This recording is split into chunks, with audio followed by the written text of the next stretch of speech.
Whoa, what's good, people? You're now tuned into a brand new segment of Locker Room Sports Talk Media. You already know who this is. For those who don't, it's your boy Q, aka Itch, all that good stuff.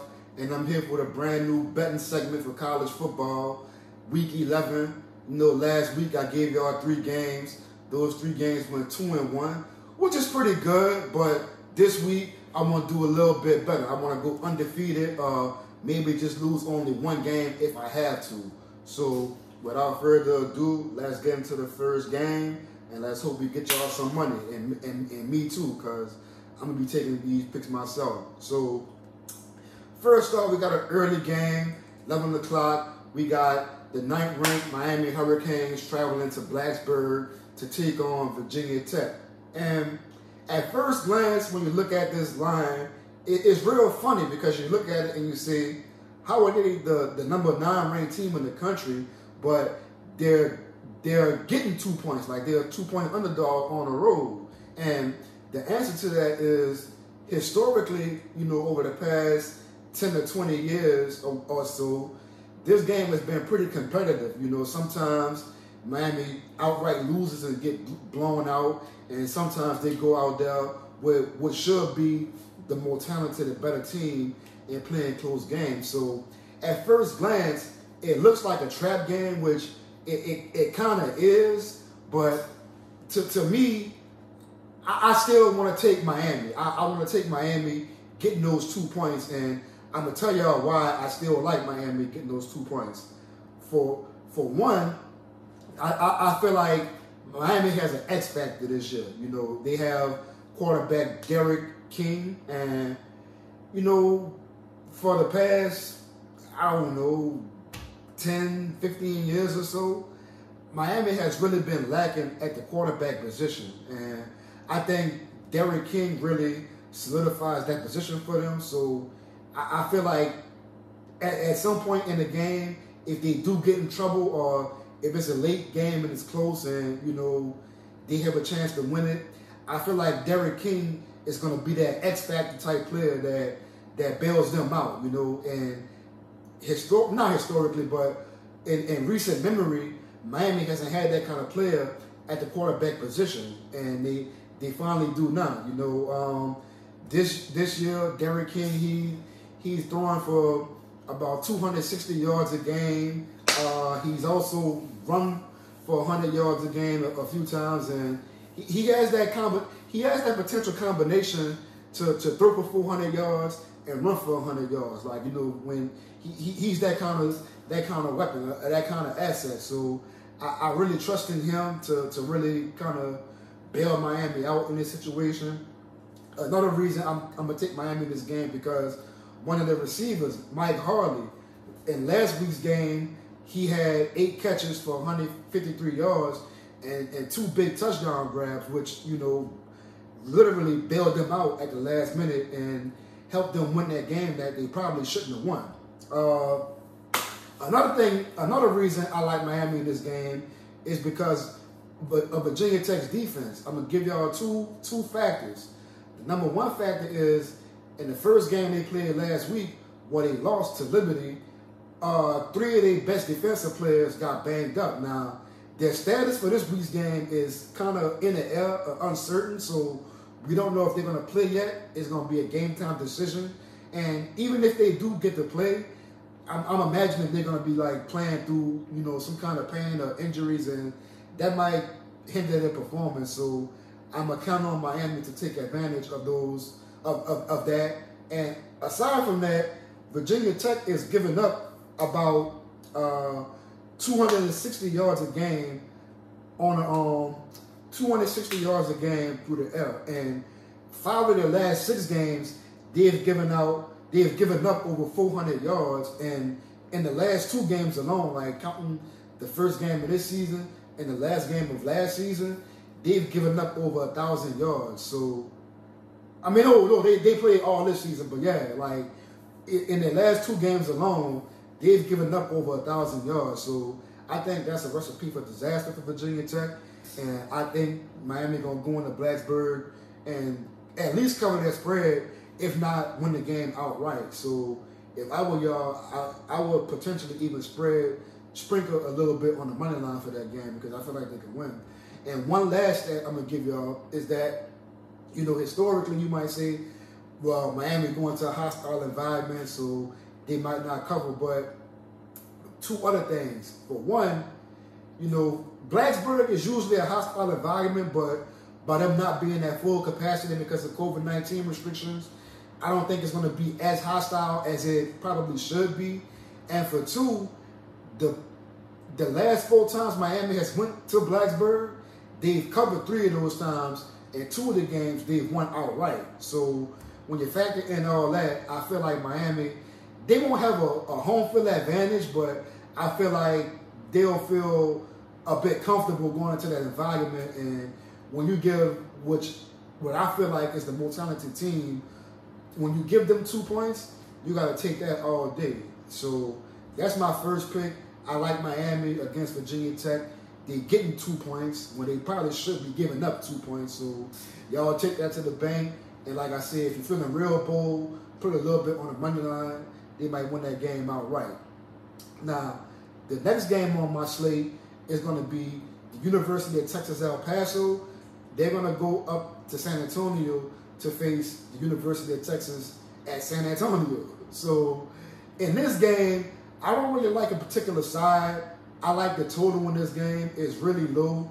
The total is only 45 points. I know it's for a college football game that's real low, so that might tempt some people to take the under. But again, I don't like beating the dead horse, but y'all know how I feel about taking unders in college football games. That's something I never do. I always either take the over or just leave the game completely alone. And I just feel like this number is too low to pass up. Now, some of y'all might look at some of these previous scores and some of the games they both played.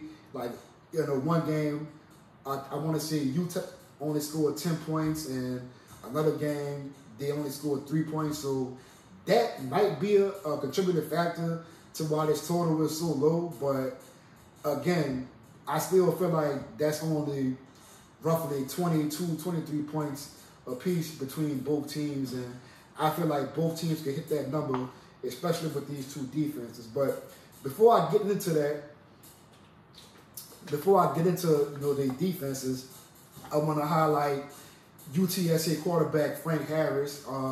He's probably the single best player on the field between both teams, and he's going to be coming back from an injury. And of course, Frank Harris is like a he is a dual threat quarterback.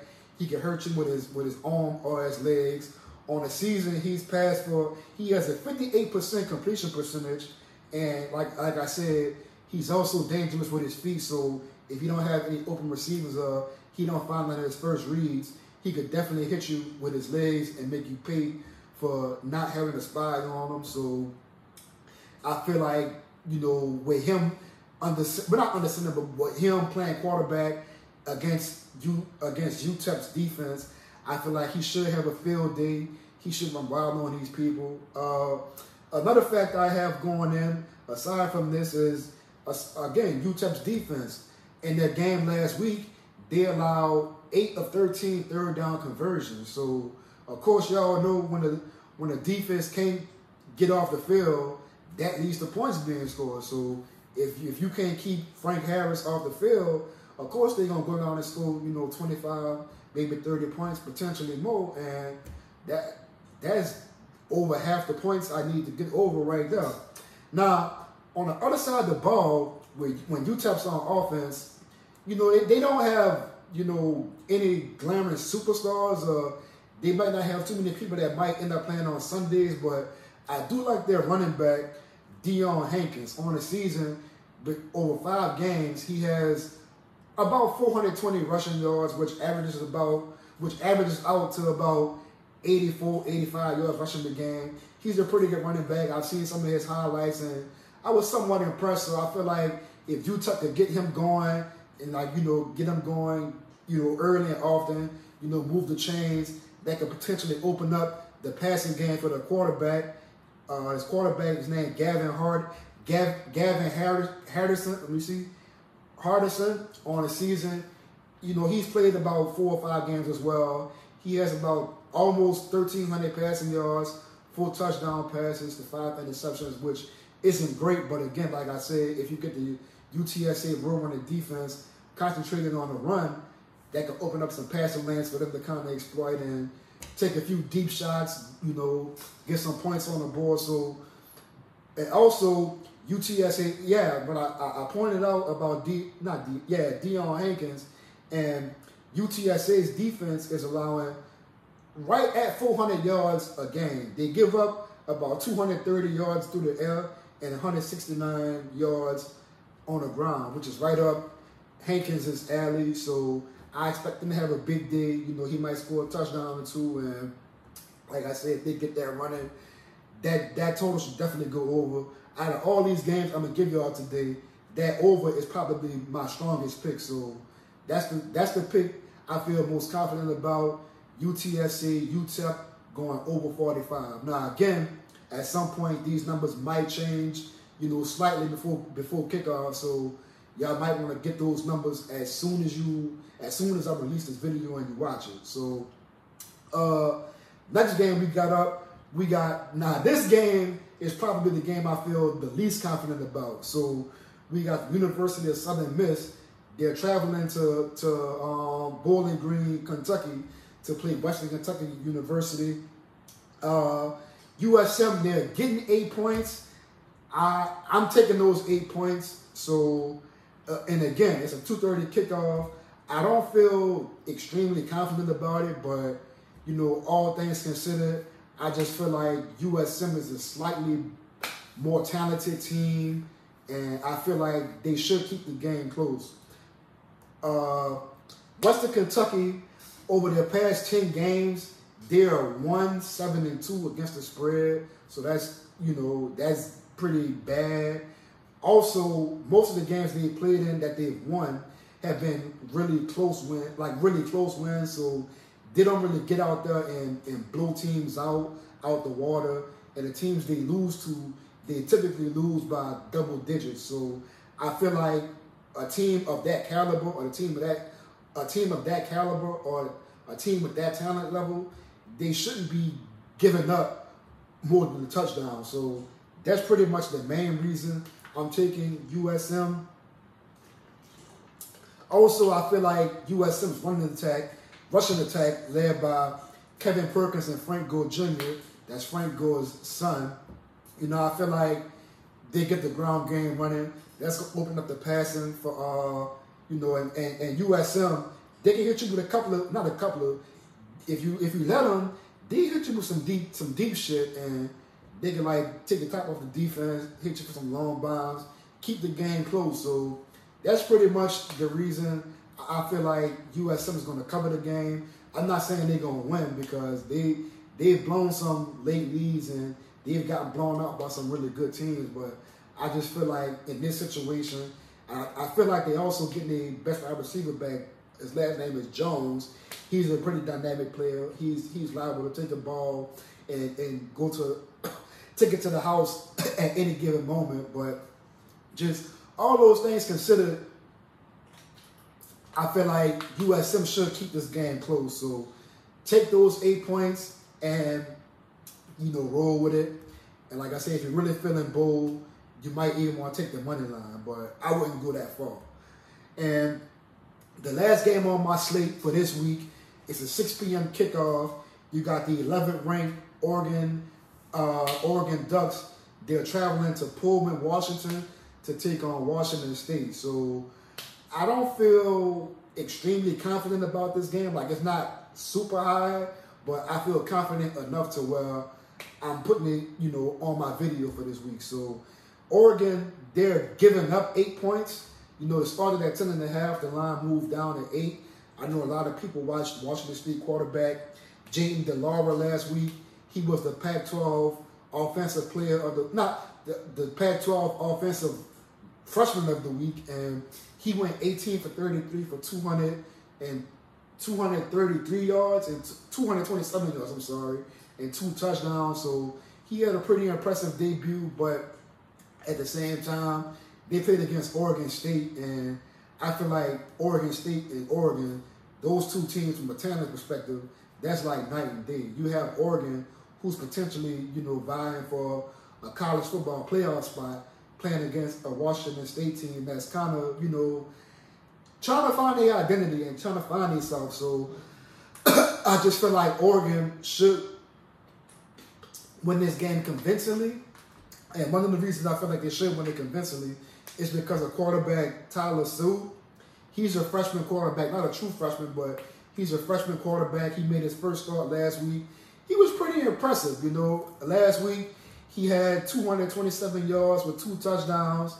He also ran for 85 yards, you know, kind of moved the chains when he needed to. So I feel like that's the first factor they have that's going to, you know, separate them from Washington State. Another reason I feel like they're going to win this game is because of C.J. Verdell, the Oregon running back. He's probably one of the best running backs in America. Last week, he had 105 rushing yards and a touchdown. A really hard runner. Not a big guy, but he not scared of contact. He don't shy away from it. And last year when these two teams played, Oregon won a close game, but C.J. Verdell, he ran wild against those people. So, like, he had over 300 all-purpose yards, and of those yards, over 250 were on the ground. So he ran wild against them last year. I expect him to do the exact same this year, and I feel like Oregon is not going to have a problem against Washington State.